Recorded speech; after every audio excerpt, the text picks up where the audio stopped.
2,137 pages across 5 books and 1 DNF. Hi folks, it's Abby from Abby of Pellinor, and today I'm going to be going through my April reading wrap-up. So this was both a good and a bad month for me. I didn't get through all of my TBR, but I read a lot of books that weren't on my TBR, so I still made good progress. Let's dive straight into what I did manage to read, and first things first is Make So Amend by Bernadette. This is the book by the YouTuber by the same name who does historical sewing content, and it is a introduction and a guide to sewing. This is fantastic if you enjoy her videos, if you want to learn more about hand sewing and old-fashioned sewing methods that have been traditionally used for centuries now. Highly recommend. It's really interesting, really informative, and something that I'm definitely going to be referring back to when I do then start to actually sew my own garments. I also don't own a sewing machine, so the tips on making hand stitching less painful are going to be very much welcomed, because the thing I want to sew is a cloak, and that is long. Then something that is a little more familiar to this channel, and that is A Skullduggery Pleasant book by Landy, this one being Hell Briggs Loose. This is a prequel to the Skullduggery Pleasant universe, and I did not expect the direction this ended up going in. It threw me for a loop. Is another issue with timelines in here where I'm a little bit confused with something. In the main series, a certain someone is killed by someone else, but they are interacting separately from that timeline, and I don't know if it's because it's altered slightly from the original timeline or if it's just Landy screwing up. I don't know. Other than that, which happens a surprising amount in the 17-ish book series. Fantastic book, I've really enjoyed it. This is focusing on the Dead Men, which is the group that Skullduggery was a part of in like the 1700s, and it's so much fun to see these blokes run around and get into shenanigans, and just we get to see the backstories that we've heard them talking about with the glory days. It's so much fun to dive into this. I love every Skullduggery book that is put out. They are such a fun middle grade YA series. They're technically middle grade, you'll find them in the middle grade section of a bookshop, but once you get past book 9 they are a little bit more mature, so a bit more of a YA aiming, but fantastic. Highly recommend. Then my Goldsboro book for the month, and that is the Book of Eve by Meg Clothier. This very shiny book. Goldsboro always puts these kind of plastic linings on to protect the books. But yes, this very shiny book is a feminist retelling of a manuscript that I'm not going to remember the name of, the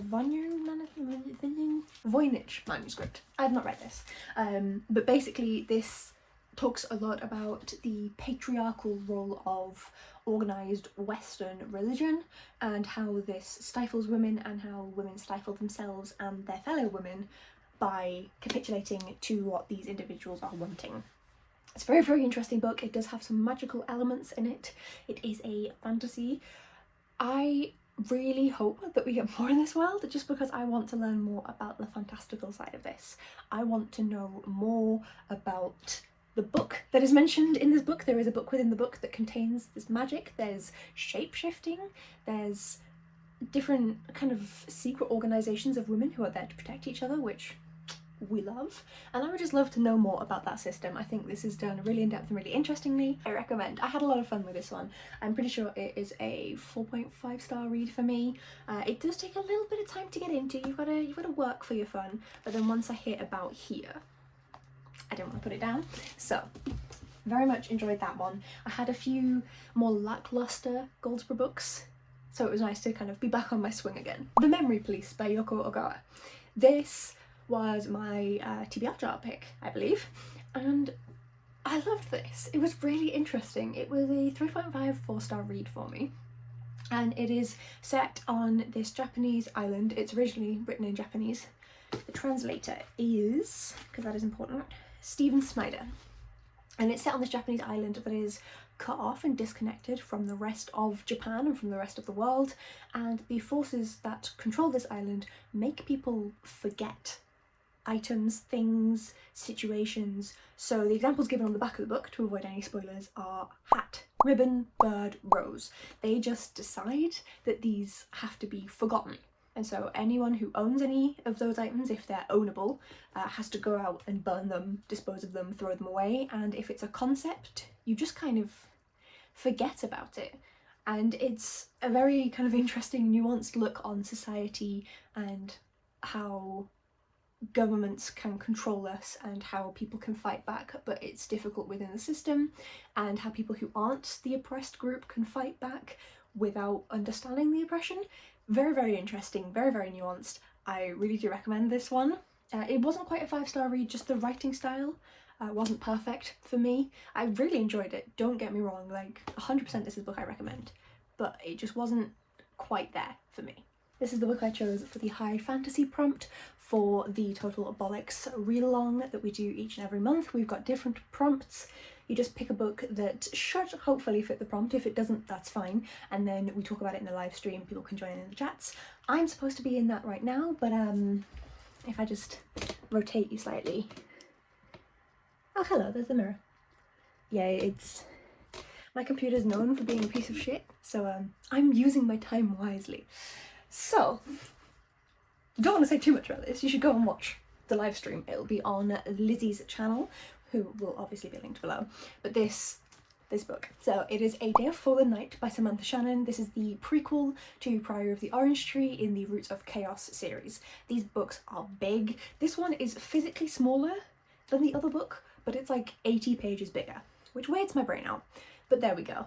This I loved it so much. There are characters in there that I am just in love with, and I'm so sad that they are not in Priory as well. I love this world. It's so brilliant. One thing I will mention is that the representation in this, at least from what I can tell as a cis white straight woman, is very good. We have a variety of different ethnicities, and she utilizes but fantasizes a lot of the cultures from those areas to make it fit into the world and still have a wide variety of culture. So that's fab. Gender, we both have some patriarchal society, but also some matriarchal society. There is a society in this series that is run by women. Women are the warriors and men are the homekeepers. Great to see. And then we also have trans representation. In here specifically, I read Priory in like 2018, so don't come for me, I cannot remember the specifics about that one. I read a lot of books since then. But this one specifically, in terms of transgender and non-binary representation, we have a character in here who, our point of view character, says, "Oh, can I see Mistress Smith?" And they say, "Oh, he's Master Smith now." Sure. That's it. Done.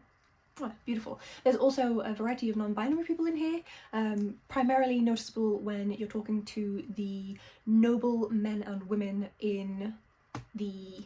which realm would this be? West? West. I made a little cheat sheet because there's a lot of characters in here. And so yes, the nobles in the West, they have the kind of Eurocentric style fantasy world, and they have lords and ladies, and they have lades, L-A-D-E, for people who are neither. The world building on top of what I already had from Priory, remembering again that I'm bad with details, and I read that in 2018, and this reminded me so much of it. I didn't need to go reread that. I was able to kind of take this as its own book whilst interweaving it with the knowledge from Priory that I still had in my brain. It was, yeah, I'm going to stop going on about it, but it's really good. I really enjoyed it. No one is surprised, I love Samantha Shannon. And then we have my final book of the month, which was unfortunately a failure. I'm so sorry, Olivia, she ended up unhauling this to me, so I guess I will unhaul it to someone else, whether that is a friend or the charity shop. And that is A Tall History of Sugar by Curdella Forbes. This just wasn't for me. So I've got a fair whack into it. I'm 118 pages into it, and all 118 pages of those I've had to force myself to pick the book up. For some reason, I don't know where I got this concept from, because there's nothing in the synopsis, there's nothing in the blurb, but I thought this was going to be fantastical. I think possibly because of the talk about one of the main characters having bluish translucent skin and the two main characters being able to speak telepathically to each other. But other than that, this is purely just a historical fiction. And whilst it's interesting, not that interesting. I'm not that into historical fiction unless it's in very specific periods in history, and also the writing style, whilst it's done perfectly well, there's nothing wrong with the writing style whatsoever, it just isn't, you know, perfect for me, similar to The Memory Police, where the writing style just wasn't quite perfect. It's the same thing here, but with the fact that I'm also less interested in the content of the book, it's not a genre that I'm wanting to read. I think I'm just going to let this go to someone who's actually going to deeply enjoy it. I don't want to force myself to slog my way through it and not be enjoying it just because it's on my shelves. April has been a rough month for me. As I mentioned in my March, I don't know what side it's on, in my March very late wrap up, we have been dealing with issues which have meant that we've had to take everything out of a room, check over every item individually, and then clear the room, clean the room, and move it all back. I've done that with every single room in the house a few times for a few rooms, and so I want to be enjoying what I'm reading when I'm reading. There are times in my life where I am 100% down to read something that I'm about, but when I'm quite stressed and quite physically tired is not one of them, and I think I'm just gonna let this move on to a better home where hopefully someone else will really love it. So unfortunately, this is leaving my TBR, it's leaving my shelves. I hope you forgive me, Olivia, and it's going to go and find somewhere much more suitable to live. Let me know, folks, what you have read.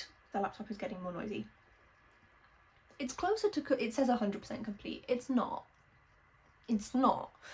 But, you know, closer to getting on that live stream. Let me know what your favourite book was of the month. I had some fantastic books, like The Heavy to Lift. A Day of Full Night is the obvious winner, okay? Not including the DNF. I gave 4 stars or up to every single one of these books. If you haven't read A Day of Full Night and you like big books and Samantha, Shannon and high fantasy, why haven't you? And thank you so much for watching, folks. I will see you all in the next video. Bye!